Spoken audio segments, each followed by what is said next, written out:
It's okay. No, it's fine. Okay. So so basically, with Crowd2Map, we've been using OpenStreetMap, which is an open source mapping tool. So I think everyone knows about Google Maps. That's owned by the company. OpenStreetMap is open sourced, owned by the community. So in many areas of rural Tanzania, Nigeria, many other places, if you look at Google Maps, it will show you there's nothing there. Whereas actually, if you look in OpenStreetMap, this is this is in Kigoma, Western Tanzania. So we've done a lot of mapping here because thousands of people actually live in this locality. And Google doesn't recognize that because really it's not in their particular commercial interest at the moment. So you can look at how Google compares with many other places in Tanzania. So this is Magumu in Mara, where the local rep Roby Samweli runs a safe house. So we've done a lot of mapping in this area as well. So you can see the amount of detail that's on OpenStreetMap compared to Google Map there as well. But even in OpenStreetMap, there's still a lot of work to be done. So in places like Dar es Salaam and Mwanza, to some extent, there's been big World Bank funded projects to do a huge amount of mapping, whereas in rural Tanzania, there is still a lot of detail missing from the maps. So that's what we've been doing over the last 5.5 years. So in Dar es Salaam, a lot of the mapping was around flood resilience because Dar es Salaam floods very often. And there's been similar work recently in Mwanza as well, which is the second city in Tanzania. And Rachel and Simon know it very well. So OpenStreetMap, it's open data, anyone's free to use it. It's like Wikipedia for maps, and anyone can sign up and get an account. So it's based on local knowledge, community driven, and there's a very active community across Africa. So many in Nigeria as well as in Tanzania. This is a bit out of date. No, not very out of date. So there's over 7 million users. And in fact, a couple of weeks ago, there was the 100 millionth edit. So OpenStreetMap can be used for anything, for humanitarian disasters. So there's always a lot of mapping after something like a hurricane or an earthquake or so on. But it's also really important for planning, preparation, communicating problems, and also for businesses. Here are some examples of natural disasters. So to set up an OpenStreetMap account is extremely easy. You just go to this site and fill out your email address. How many people here have got OpenStreetMap account already? Yeah, we do. Great. I should check it later. Okay, so it's very straightforward. And then you can see, so this is, if you look in the top right hand corner, this is my OpenStreetMap username when I'm logged on. You can set up your profile, so it talks about what particularly you're interested in. You can see all of the edits that you yourself have done, and you can also make people friends on OpenStreetMap, so you can see their edits as well. Well, you can see their edits anyway without being their friend because it's totally open. So this is an area in Kigoma, as you can see. So Zeze at the bottom here is where our local rep for Kigoma lives. So you can, all of these villages have been added by volunteers in OpenStreetMap. So generally how we've worked with Crowd2Map is we've decided on well, we've worked in many different ways, but one way is that we've chosen an area that we want to particularly map, in this case, Shinyanga East. And on the humanitarian OpenStreetMap tasking manager, you can set up a project, and then that takes that area and it divides it into little squares. And then people map a particular square, and then somebody else comes back and adds, checks it. Somebody who's a more experienced mapper validates it. So you can see these little grids here. And why there's only grids in particular areas in this place is we also now have some data around the building footprints. So we know where the missing buildings are. So we can do some analysis of, okay, these are the areas where there are missing buildings. And then, so these are the areas that we want to direct mappers to look at. And so if you then go to one of these places, when you're logged in and choose edit, you can look at a satellite image as here. And so you can see there is a road that's been added and some tracks, and there are some buildings here. So this is a building that's been added here, a round hut, and there's two that are still to be added, and there's some more buildings here. So basically what volunteers are doing are drawing around buildings and tracing roads. So again, so there's a satellite image, and this is what it looks like if you were actually there. So rural Africa needs maps for many different reasons. So this is quite old now, but we've got volunteers from all around the world, from some of these locations here, who are adding to the map. So we have a Slack group, which is more for the remote mappers and people mappers that have better connectivity. So there's around 5,500 people in this. You're very welcome to join. I'll send you the link if you're interested. And one of the really good things about it is that people can ask questions. They can get involved in particular projects, and they can get feedback on their mapping. So most of the people from here were completely new to OpenStreetMap, but there are also some very experienced mappers in the group that do validation and do training, and they give people feedback. So when people sign up, they get a load of instructions like this, which I can send you if you're interested. And then also there are some quizzes, so you can work through those, and you can do them as many times as you want. And if you when you get 100%, you get the badge. So far we've got 2 badges about buildings and roads, but we're hoping to do some more as we go forwards. We've also added a lot of open government data into OpenStreetMap. So this was data around dispensaries and clinics. We've also done the same thing for schools. So basically we took the latitude and longitude, the coordinates from here, and put it into, just copied and pasted it into OpenStreetMaps, checked whether there was a building that looked like a clinic there. If there was, we drew around it, and people just added in this Google sheet as to whether they added it or not. For these ones, it looks like a lot were missing because they couldn't decide which building it was, or it wasn't clear. For the schools, it was a bit more obvious. And also, another project that we've done more recently is we've taken the open government data about water points and used that to find missing village names.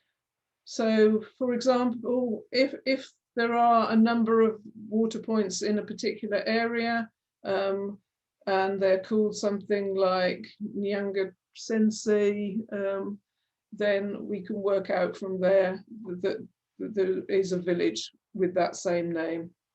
If you're interested in this, I can direct you to more details about it. So we've trained a large number of local activists now, particularly around FGM, but also about many other things. So here are some girls doing some mapping. And for the people on the ground in Tanzania, one of the other ways that we've done mapping is using a free smartphone app called maps.me, which I hope people have used. So this is really good for navigation. It works offline, but also you can add missing points directly into OpenStreetMap. We've also done training. So we've done a lot of training with people about how to add their data, but also for people like police gender desk to use maps.me to quickly get to places where they need to get. So for example, Roby, the FGM activist, will typically get a phone call in the middle of the night saying there's girls about to be cut in Kabancha village. Before we started, that wasn't on any map. There were no road signs, no street lights or anything. So having that the safe place in that village marked on the map is very helpful for getting there quickly, particularly at night. Another thing that we've done is we've set up youth mapper groups in many different universities and colleges in Tanzania. So in Mwanza, one of the first ones we set up was at the Institute for Rural Development Planning, which I hope you know. So there's a group there. We're also setting up some other ones in Mwanza. So any university or college that has is interested, all they need is a student-run group, and then they can apply on here. It's free.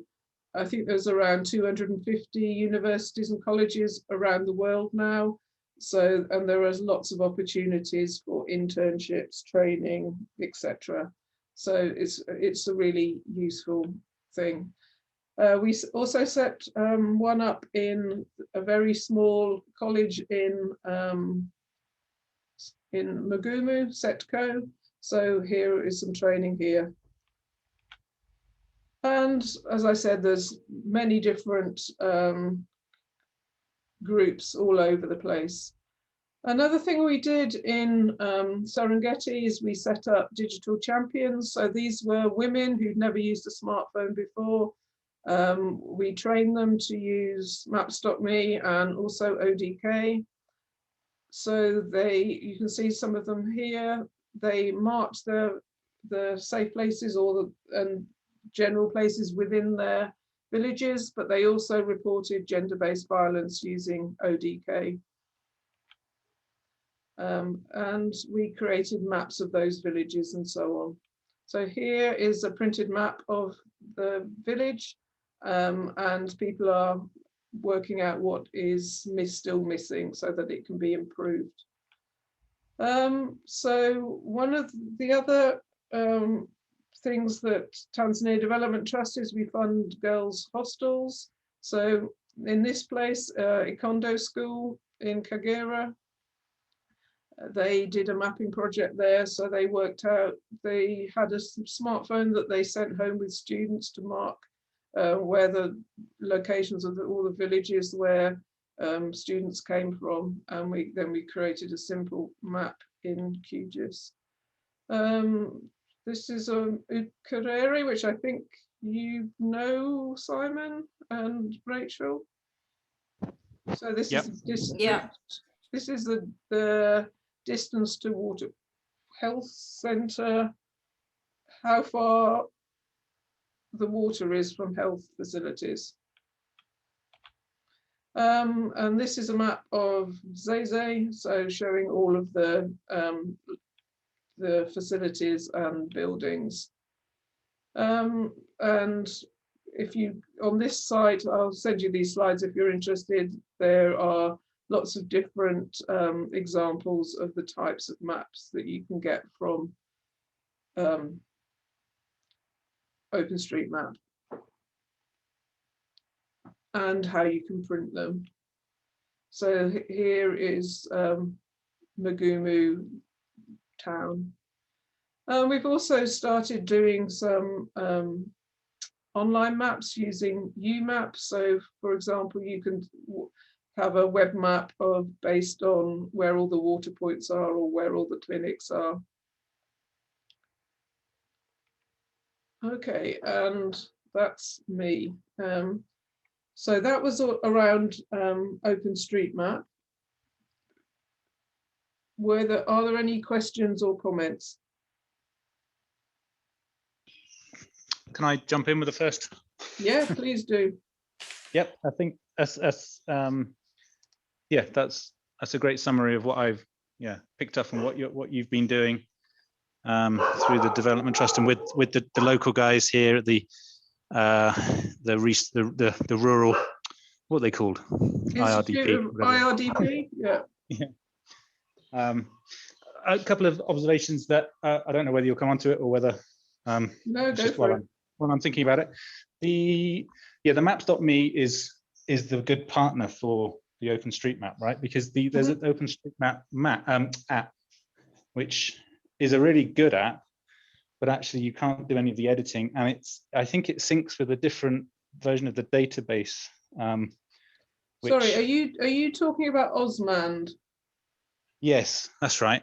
Which Okay, no, I mean okay, Osmand, my understanding is that it is a much better editor than maps.me.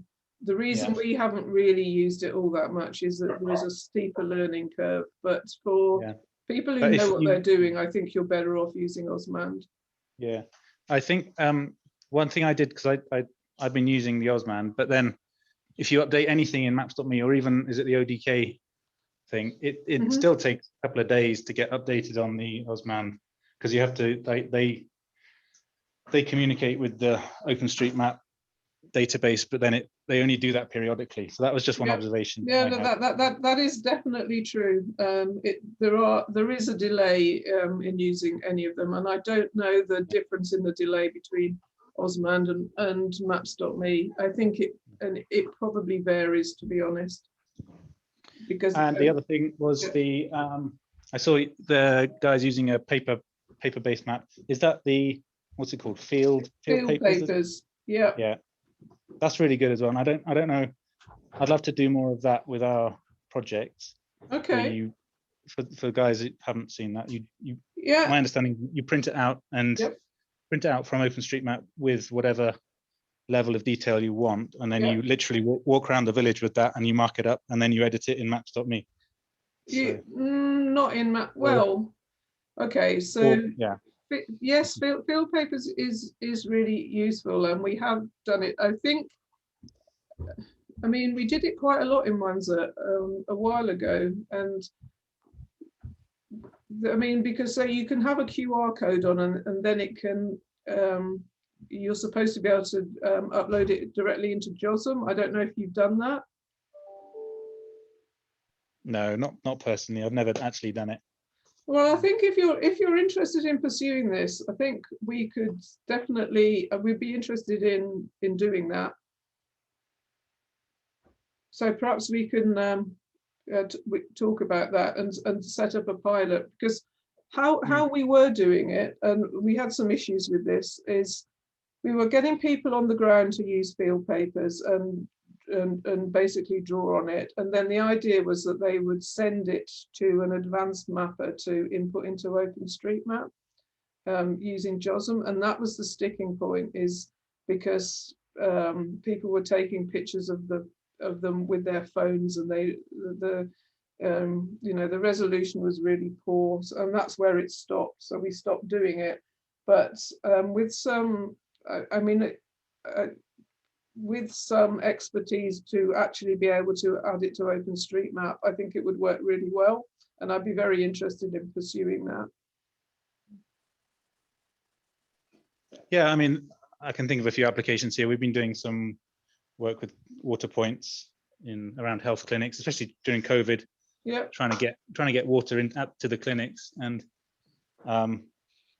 as you say, there's databases from the government, but they don't necessarily match with what's actually on the ground. So you can plot them using the GIS data, but when you actually come to follow that GPS position, you're not going to find anything there. So I think correcting it is a really beneficial way. Totally, and I mean, even if you do find anything there, I mean, it may well not be working. So, yeah, I think that would be a really useful way of doing it.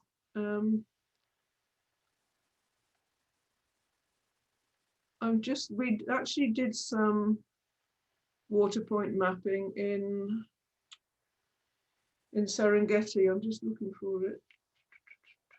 Sorry, did you any other comments or questions?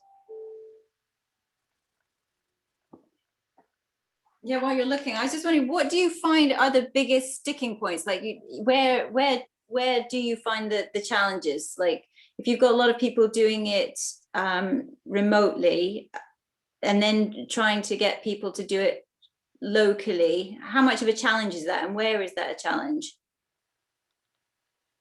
I guess, I mean, because this is a volunteer project with virtually no budget, it's, yeah. I mean, we take the opportunities where we can. So if people are interested in a particular area, then we try to support people to do that. I mean, I would say there's lots of issues in terms of people coming new to mapping, starting mapping with a lot of enthusiasm, but maybe not necessarily know what they're doing is an issue. We've certainly had people adding incorrect data. There was one case of a mapper. There seemed to be absolutely loads of pet shops in this particular rural area, and I thought, this cannot be the case. And it turned out what you call a little shop, that you get in a village. For some reason, he thought they were pet shops. So okay, and then there was another case where, I mean, so I would say it's a work in progress, really. There are lots of issues. I mean, in terms of people like the digital champions mapping in villages, there's always issues around their connectivity, trying to, even them charging the phones and so on. Setting up the phones has been problematical often because of many issues. I could think of lots. Yeah. So do you find it's being more like, what's the easiest way of doing it? I guess I'm trying to think, what's the easiest way of getting the on the ground? Is it through the different NGOs? Is it through the different groups like the digital champions, or what? What's the easiest way? I don't know. I mean, it depends what you're trying to do. So I think what we're trying to do, many different things, I would say. So trying to build up the map of rural Tanzania so that people can use it, trying to build up the capacity of organizations on the ground so that they can use digital tools like mapping and ODK. So I mean, one of good ways, I think, are to go through existing networks. So things like youth mappers are really good. We've tried to engage with people like the Red Cross to some, with mixed success, really. I mean, it's worked well in some places. Think people like Peace Corps we've gone through have been quite good. So, some NGOs, have been interested. People like UNFPA have been interested and pushed it to some of their partners and so on. So I mean, just keeping getting the message out that that this could be useful for you, and trying to show people how it could be useful.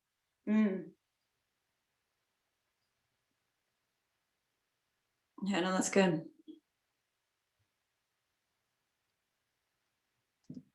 Vanessa, did you have any questions?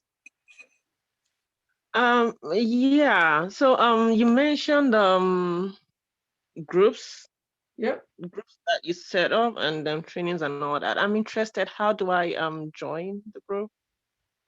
How do you join? The group you mentioned. Okay, so Crowd to Map is a group that is mapping Tanzania, which you're very welcome to join to see what we're doing. But if you are linked to a university at all, then setting up a youth mapper group, I think, is a very good way forwards.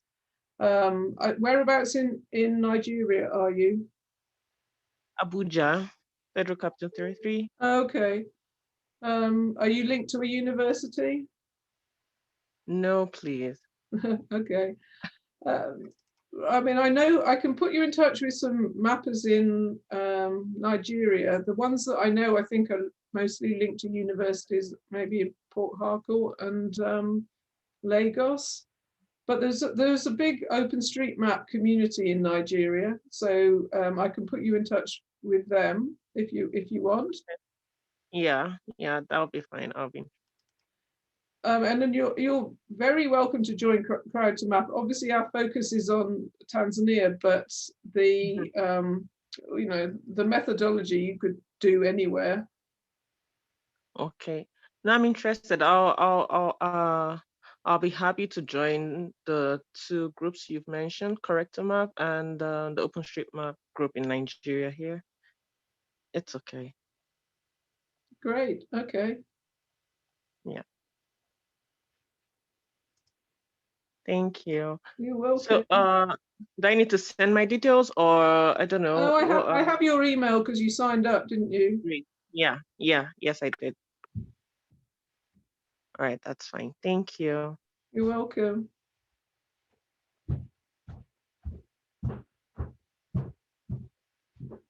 I don't know where this Harry's water point mapping is. I might have to send it to you, Simon. That's fine.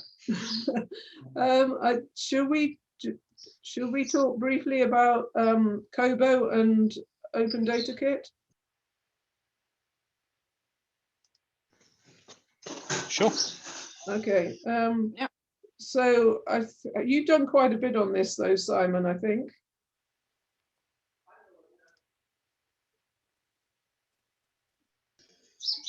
Sorry. I said you've done quite a lot on this already, haven't you?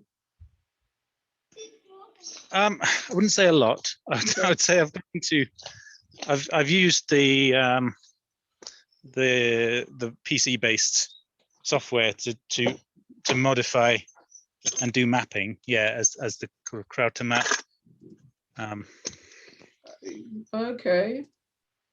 All right. So, well, but basically, Kobo, how we do this is any NGO can set up a free account on Kobo Toolbox, and I can send you this. So that there's quite a good video that goes through exactly how to set up an account, and then once you've got set up an account, it's pretty straightforward to create a form about whatever you want to do. So, for example, we did one, which I don't think we've actually used, around beekeeping.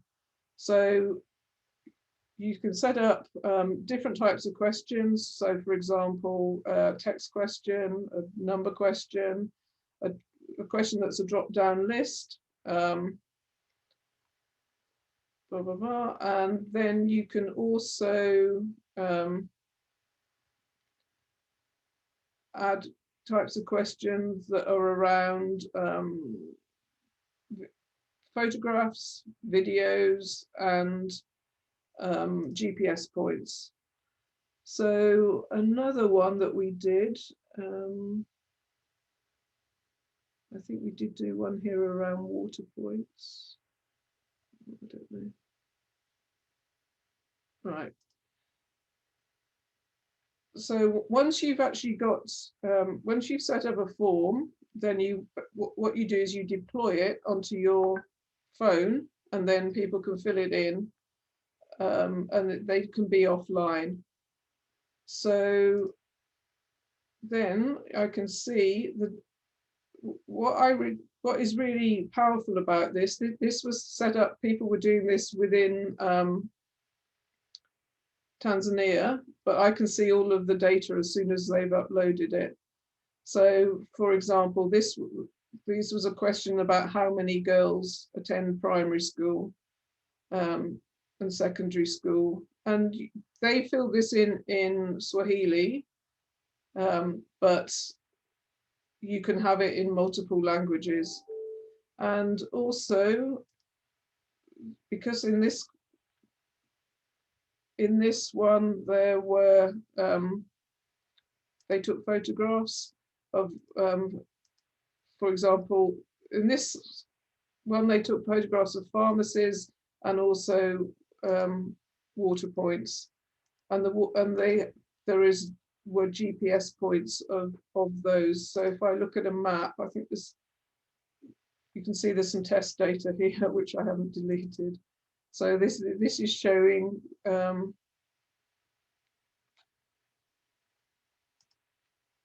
oops. I don't know what happened there.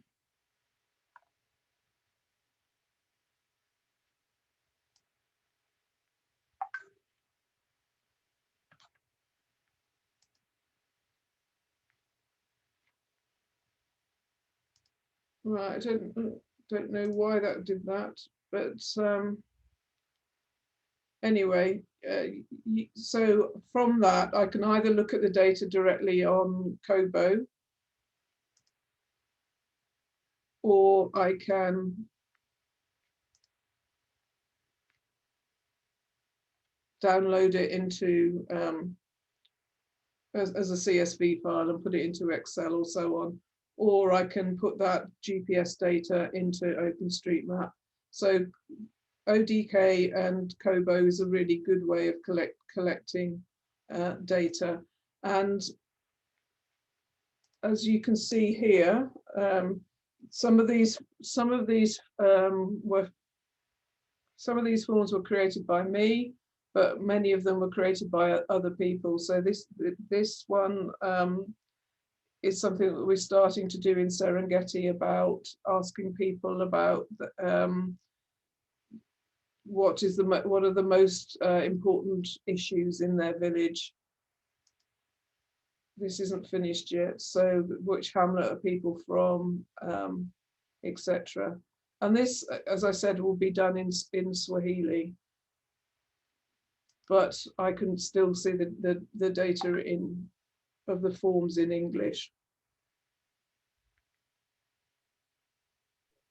Sorry, Janet, can you just summarize again what Kobo is? Is it an offline Okay, so questionnaire type? So Kobo it has two parts to it. So there is the web-based, which is what you're looking at now. So all of these forms, as it says deployed. That means that I've sent them. I've like published them, if you will. And so these forms I can pick up then on an app. I can use there is an app called Kobo Toolbox, but there's also an app called Open Data Kit, because all of this is based on Open Data Kit. We choose to use the ODK app rather than the Kobo one, because it's got slightly more functionality in it, but you could do either. So if I create a new form here, so I can I can build it from scratch, or I can use a template, or I can upload it from Excel. Once I've finished my form, then I can choose deploy, and then people on their phones can pick it up, and I can share it with other people as well. So once I've deployed it, that's not the right thing. Once I've deployed it, then in people with the ODK app, you can download this app, and then if you click on the 3 lines here, you basically need to set your server settings to be the same as the server that I'm using. So this is the name of the server that I've created the form on. And if I told you my username or password, or if I shared it with your username and password, that's what you write here. And then you choose to get a blank form. So any of the forms either that you created or that someone else has shared with you. So we did one about menstruation, which I could share with you if you have an account. And then so you get that form, you fill it in, and then once you filled it all in, you upload it by sending the form. Does that make sense? So you're sending it back to the database, or you're sending it to the server, yeah. To the server, yeah. Hmm. And then you so you can send this out to your field staff, and they will be filling in the form. And exactly. So here, so this one, admissions to Safe House. So anytime a girl comes to the Safe House, you can see this one's got 1,200 records in it, because every time a girl comes, then the staff fill it in and upload it to the server. So I can see there's been no new. The last person that came was on the 19th. Okay, so it's really great for me because it gives me a good overview of actually what's happening. I mean, and for any person who wants to find out see what's happening.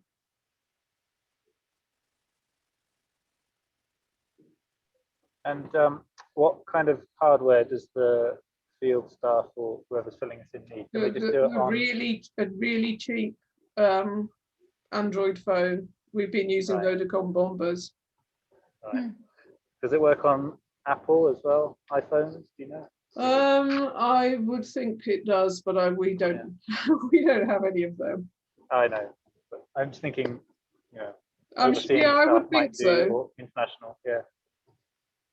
Okay, good. I mean, and there's a huge ODK community, so so many people use this. So if you have any problems, then there's a lot of people that can help.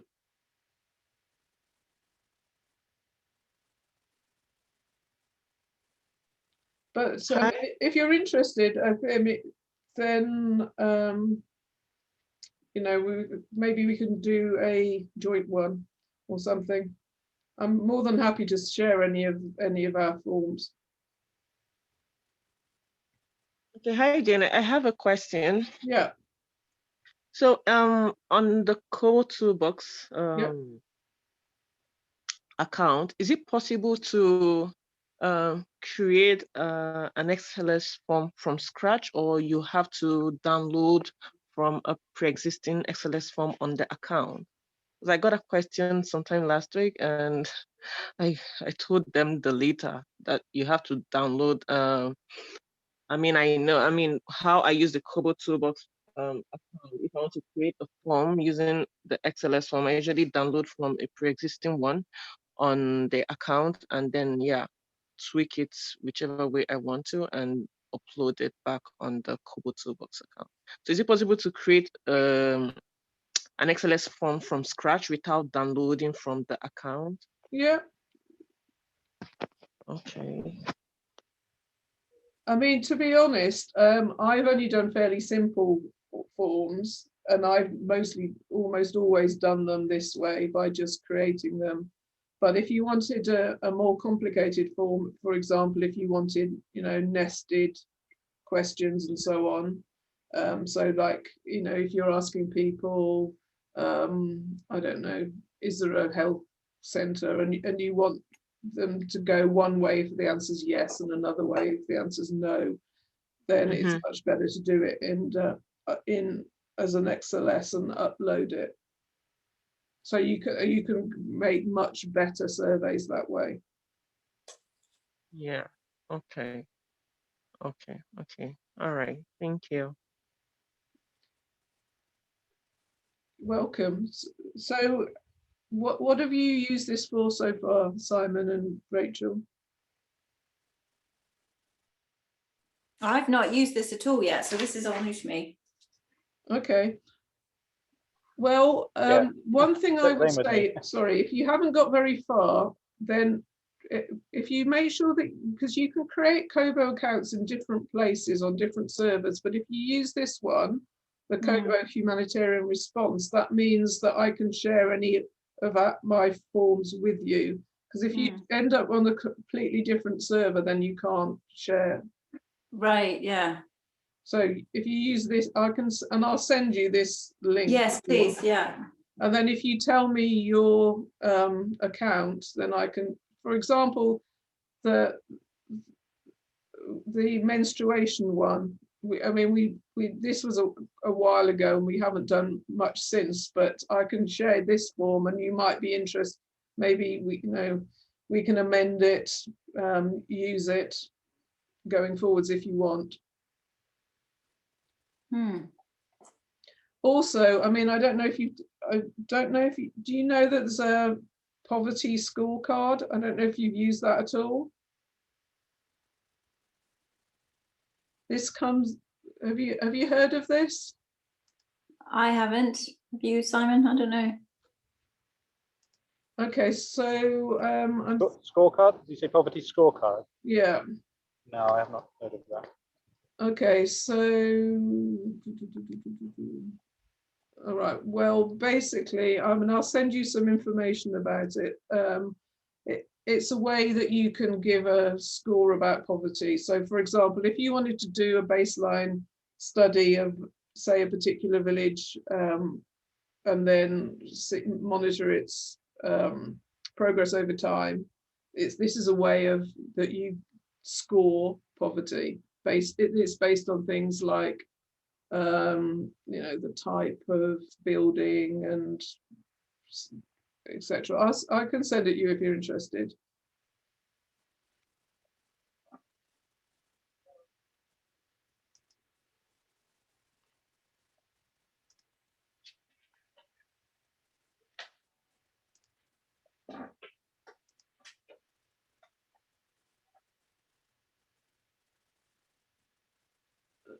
Okay, any other questions, comments? Oh yeah, sorry. How do you convert text from English to Swahili? To other languages. You mentioned. Okay, well, it's a manual process. You have to. Don't know what that is. Right. So, for example, let's see if I can remember.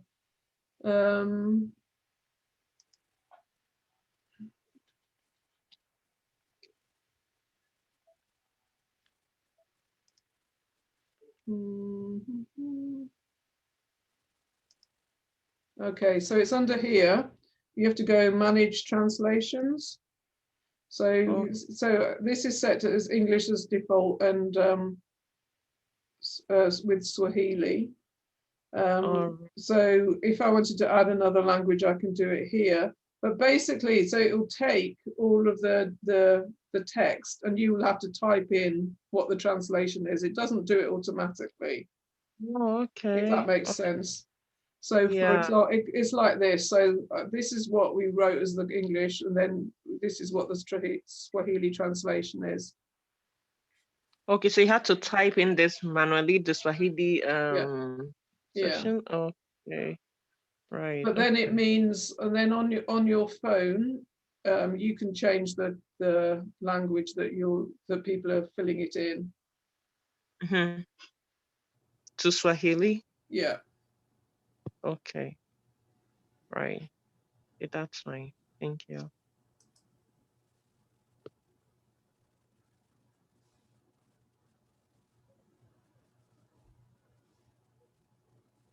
Yeah, we did another. So well, we didn't get very far with this about cook stoves. But I don't know if that's something that you're working on, Rachel and Simon. We do in Tanzania, yes. Not in Mwanza, but in Iringa. Oh, okay. So basically, this was about what fuel sources people used, and what they used most often, etc. So again, I can, if this is of any use, I can send it. Where was that? Yeah. Well, the idea was they were supposed to do it in Kigoma, but Oh yeah, that was, yeah, Benedict, yeah.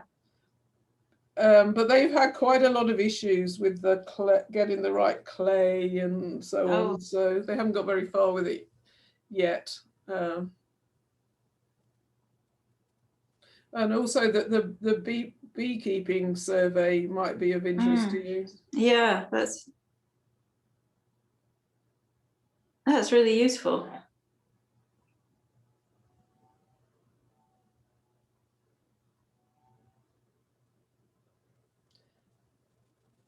You do agriculture, don't you?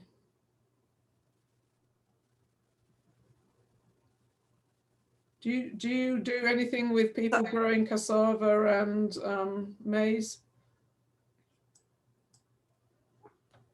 EI does, yeah. Yeah, they do a lot of conservation